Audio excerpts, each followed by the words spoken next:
रजीम। Today with Shaheen से मैं हूँ सैयद शाहीन अब्दुल्ला। कराची की, हैदराबाद की, पूरे पाकिस्तान की एक अबतर सियासी हालत है, एक मुआशी हालत इतनी अबतर हो गई है कि आपको अंदाज़ा नहीं है कि दिन ब दिन महंगाई का जो तूफ़ान है वो बढ़ता ही चला जा रहा है। हर शख्स फ्रस्ट्रेशन का शिकार है। कम से कम वो 98% आवाम जिनका ताल्लुक रोज़ी रोज़गार से है। देखें, मैं दूसरे शहरों की बात तो बाद में करूंगा, पहले अपने शहर की बात करूंगा। मेरा शहर, मुझे फ़ख्र है कि मेरा शहर इस पूरे पाकिस्तान को पालता है और मुझे अफसोस इस बात का है कि पाकिस्तान की सालमियत और बका के लिए ये शहर कितना ज़रूरी है, ये इंटेलेक्चुअल स्केल में होते हुए भी वो इस बात को उजागर नहीं कर रहे हैं। इस शहर की अहमियत बिल्कुल ऐसे है जैसे इंसानी जिस्म में शाहरग की अहमियत होती है, और इस शाहरग पे उन लोगों ने कब्जा कर लिया है कि जिनको ये पता ही नहीं है कि उनकी हरकतों की वजह कर उसके दूरस नताइज कितने ख़तरनाक होंगे। सकूत मशरक़ी पाकिस्तान हर मुहब्बे वतन पाकिस्तानी के सीने पे लगा हुआ, वो दिल में लगा हुआ वो घाव है जो आज इतने साल गुजरने के बाद भी नहीं भर सका है। 1947 के बाद 1971 में ये जो सकूत मशरक़ी पाकिस्तान का घाव था ये भरा भी नहीं है अभी। उसका दुख और दर्द ख़त्म भी नहीं हुआ है अभी उन लोगों में जिन्होंने इस सकूत को देखा है कि नए पाकिस्तान के नए सकूत की तैयारी की जा रही है। ये कोई भरोसा नहीं, आने वाले चंद दिनों में, चंद महीनों में शायद सिंधु देश का नारा पाकिस्तान पीपल्स पार्टी खुद ही लगा देगी। देखें, पहले पाकिस्तान पीपल्स पार्टी वफाक की अलंबरदार थी या चारों सूबों में उसके लोग थे, उसका मंशूर था, उसका मैग्ना कार्टा था। लेकिन जरदारी साहब की पीपल्स पार्टी जो है वो जय सिंह की गोद में बैठी हुई है। सबसे पहले इन्होंने कराची और हैदराबाद की एडमिनिस्ट्रेटिव सीटों पे कब्जा किया। हर जायज़ और नाजायज़ तरीके से बाय हुक और क्रोक एडमिनिस्ट्रेशन को और सिंध की ब्यूरोक्रेसी को इन्होंने अपने ताबे कर लिया, और अब इनका जो ग्राउंड रियलिटीज़ पे जो फैक्ट है कि उर्दू बोलने वाले इनके रास्ते का आखिरी कांटा है, उसे भी ये साफ करने के लिए तैयार बैठे। मैं फिर वजाहत से बता दूं, 1986 में, 85 में, 84 में MQM को अल्ताफ़ हुसैन ने नहीं बनाया है। MQM को बनाया था आर्मी एस्टेब्लिशमेंट ने, जनरल अख्तर अब्दुल रहमान ने, सिंध को बचाने के लिए, सिंध की दही और शहरी कुव्वतों को अलग-अलग करने के लिए, पाकिस्तान की सर्वाइवल के लिए, पाकिस्तान को बचाने के लिए MQM को बनाया था। वरना उस वक्त भी GM सैयद साहब कहते थे हमें सिर्फ गद्दू बैराज को तोड़ना है, सिंध हमारा अलग है। सिंध पे हिंदुस्तान का या भारत का डोमिनेंस कितना है, इन्वॉल्वमेंट कितनी है, उसका अंदाज़ा सिर्फ आप एक बात से लगा सकते हैं, यहाँ की हिंदू कम्युनिटी कितनी पावरफुल है। आप ज़्यादा ना करें, पालारी गोट है यहाँ हाईवे के पास, टोल प्लाजा क्रॉस करने के बाद, उसके साथ ही हिंदुओं की एक आबादी है। आप वहाँ जा कर के एक मस्जिद का नाम लेके दिखा दें मुझे, आप नहीं कर सकते। वहाँ अगर कोई तबलीगी जमात चली जाए तो वो इस इलाके के SSP का तबादला करा देते हैं।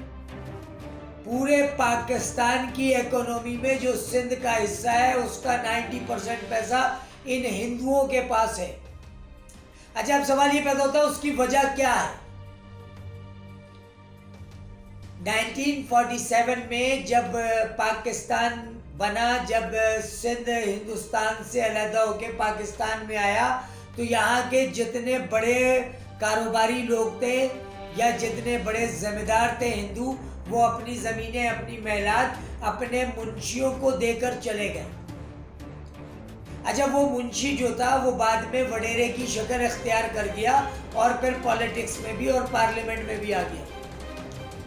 जो लोग यानी हमारे अजदाद के जो लोग अभी हयात हैं वो जानते हैं कि सिंध में उर्दू स्पीकिंग की या पढ़े लिखे लोगों की मुकामी सिंधी कितनी इज्जत करता था। उस दौर के जो लोग थे वो हिंदुस्तान से आने वाले महाजरीन की ऐसी इज्जत करते थे जिसकी कोई इंतहा नहीं। चूँकि इन्होंने इस मुल्क को चलाया, उर्दू स्पीकिंग ने इनको तालीम दी, वरना ये तो जाहिल और अनपढ़ लोग थे, इनके पास तालीम का कोई गुजारा नहीं था। ये मजदूरी करते थे खेतों में, कल्याणों में, और उसका पैसा हिंदू वडेरे के पास जाता था। हिंदू जिम्मेदार इनको खरीद के रखता था। फिर पाकिस्तान बनने के बाद इनको आज़ादी मिली, लेकिन वो आज़ादी कैसी आज़ादी है कि आज तक वडेरा जो चाहे वो कर सकता है। हालांकि वो बाई बर्थ वडेरा नहीं है, वो हिंदुओं की छोड़ी हुई जायदादों पे वडेरा बना है। पहली चीज तो ये है कि जो कानून पास हुआ था 1954 में कि जो एविक्यूटेड प्रॉपर्टीज हैं या हिंदू जो छोड़ के गए हैं वो वहां से आने वाले महाजरीन का हक है, क्योंकि वो इससे बड़ी जायदादें वहां छोड़ करके आए हैं। लेकिन इन लोगों ने जो फिजिकली मजबूत थे, गुंडा नासिर थे, बाद में वडेरे कहने के बाद इनकी नस्लें जो है वो पाकिस्तान के लिए अजाब बनी। आप हिस्ट्री उठा के देख लें, मैं कोई बात मुबालगा राय से नहीं कह रहा हूँ। तो सिंध का ये अलमिया था। फिर उसके बाद 1986 में जब ये सिंधु देश का नारा ज़्यादा बुलंद होने लगा तो जनरल अख्तर अब्दुल-रहमान साहब ने MQM की बागडोर डाली अल्ताफ हुसैन के ज़रिए, और उसी MQM ने आने वाले 35-40 सालों तक पाकिस्तान को दोलख करने वाली कुव्वतों को दबा दिया। लेकिन मिनहासुल कौम चूँकि ये महाजरीन जो है हिंदुस्तान पाकिस्तान से 20 गुना बड़ा है, मुख्तलिफ इलाकों से आए थे, मुख्तलिफ कल्चर, मुख्तलिफ रेसेस से आए थे, इसलिए इनकी कुव्वत सियासी तौर पे बहुत जल्दी इनका शराजा बिखर गया। मैं अब आता हूँ मौजूदा दौर की तरफ। एक तरफ है MQM मुत्तहिदा कौमी मूवमेंट, उसके 3 धड़े हैं। मुत्तहिदा कौमी मूवमेंट बुनियादी तौर पे MQM अब जो है वो MQM हकीकी और आफाक अहमद वाली है, जिसने आज तक महाजिर लफ्ज़ को तब्दील नहीं किया। अल्ताफ हुसैन साहब को उनके हवारियों ने मशवरा दिया कि जी आप पूरे पाकिस्तान में आपको कराची जैसी पजीराई मिलेगी, आप अपनी सियासत को पूरे मुल्क में कन्वर्ट कर दें। और उन्होंने मुत्तहिदा कौमी मूवमेंट बनाई, और वहाँ पर लेबर डिवीज़न के पहले शहीद को लियाकताबाद शोधा उर्दू के कब्रों के सामने गोली मार दी जाती है। ये एजेंसियाँ जो है आपके अंदर रिफ्त पैदा करती गई। फिर उसके बाद MQM हकीकी का वजूद आ गया। सारी दुनिया जानती है कि GHQ में बैठ करके MQM हकीकी को बनाया गया, और उस वक्त के जनरल आसिफ नवाज जजुआ का ऑन रिकॉर्ड बयान है कि मुस्लिम लीग अगर 3 हो सकती है तो MQM 2 क्यों नहीं हो सकती। फिर वो CNC साहब चले जाते हैं। उनके जाने के बाद आने वाले अदवार में MQM को बड़ी मंजिलत मिली, बड़ी पज़िराई मिली, चूँकि परवेज़ मुशर्रफ साहब ने MQM को उसका हक दिया था। फिर MQM में धड़ेबंदी होने लगी। उन्हीं लोगों ने जिन्होंने हकीकी बनाई थी, उन्हीं लोगों ने मुस्तफ़ा कमाल से रब्ता किया और PSP का वजूद लेकर आ गया। अब आप ये देखें गुज़िश्ता 3 दिनों के अखबारात, वो शेर का बच्चा आफाक अहमद अभी भी महाजिरों को यूनाइट करने की जुस्तजू में लगा हुआ है। उसने कहा कि सबके दरवाजे मेरे लिए खुले हुए हैं, जो चाहे वो आ जाए, आकर के शमूलियत अख्तियार करे, मेरे हाथ मजबूत करे। अगर गौर से देखें तो ये 1980, 79, 81, 82 वाला आफाक अहमद बोलता हुआ नजर आ रहा है, जो अल्ताफ हुसैन का राइट हैंड था। आपने आज तक देखा कि अल्ताफ हुसैन के खिलाफ किसी बयानबाजी में आफाक अहमद मुलव्वस नहीं हुआ। तो इस कौम की उम्मीदें आफाक अहमद से जाग गई। अब आ जाए मुस्तफ़ा कमाल। मेजर जनरल बिलाल अकबर साहब से बाकायदा एक डील करके मुस्तफ़ा कमाल साहब आए कि जो मुत्तहिदा में लड़के इलीगल एंटी सोशल एक्टिविटीज़ में मुलव्वस हैं उनको मैं गिरफ्तार करा दूंगा। तमाम DSR साहबान को, तमाम कर्नल साहबान को, लेफ्टिनेंट कर्नल साहबान को बुला करके मुस्तफ़ा कमाल को इंट्रोड्यूस करा दिया गया। उसके बाद भी अवाम में पजीराई ना हासिल करने के बाद अब भी वो कोने में जगह जगह जलसे कर रहे हैं और अपनी बात अवाम तक पहुंचाने की कोशिश कर रहे हैं, जो कि बिल्कुल बुनियादी तौर पे लघु और बेबुनियाद। आप ये देखें कि ये तो वो इंफ्रास्ट्रक्चर है जो कराची को रन कर रहा है। मुत्तहिदा के खिलाफ ऑपरेशन चल रहा है, फिर भी ख्वाजा इज़हारुल हसन साहब के भांजे साहब 5D न्यू कराची में एक बड़ा कारनामा अंजाम देते हैं।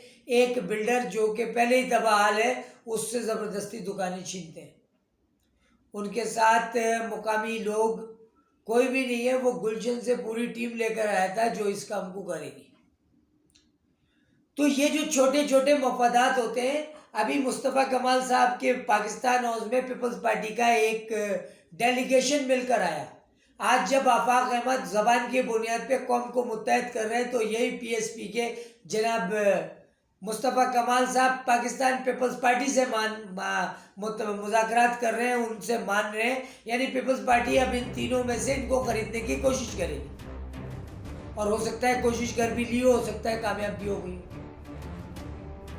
पहले 13-14 सालों तक लड़ाओ और हुकूमत करो की पॉलिसी पे हुकूमत काम करती रही। अब जब देखा कि एक प्लेटफॉर्म इनको मिल रहा है दोबारा से मुत्तहिदा वालों को, तो इन्होंने ये शोशा छोड़ दिया। अच्छा, इसमें गलती हमारे उन लोगों की है जो तहरीक से वाबस्ता नहीं है। एक जॉइंट सेक्रेटरी इंचार्ज साहब है या सेक्रेटरी कमेटी मेंबर है, उनके भाई कचरे के बहुत बड़े कारोबार में मुलविस हैं, लेकिन उनके ऊपर कोई चार्ज इसलिए नहीं फ्रेम किया जा सकता कि उनके मामू डायरेक्टर और भाई जॉइंट सेक्रेटरी इंचार्ज की शक्ल में मौजूद है। तो कहने का मकसद ये है कि आज जब आफाक अहमद इस कौम को जोड़ने की कोशिश कर रहा है, तो पाकिस्तान पीपल्स पार्टी आपको खरीद रही है और मुझे उम्मीद है कि आप बिक जाएंगे, क्योंकि आप कमजोर जहन के आदमी हैं मुस्तफ़ा कमाल साहब। तो ये जो पाकिस्तान की या कराची और हैदराबाद की मौजूदा हालतें हुई हैं, उनके जिम्मेदार कोई और नहीं, हम खुद हैं। हमने वो हालात पैदा किए हैं कि दूसरे लोग उसका फ़ायदा उठाएं। टुडे विद शाहीन से सैयद शाहीन अब्दुल्ला को इजाज़त दीजिए। बहुत शुक्रिया।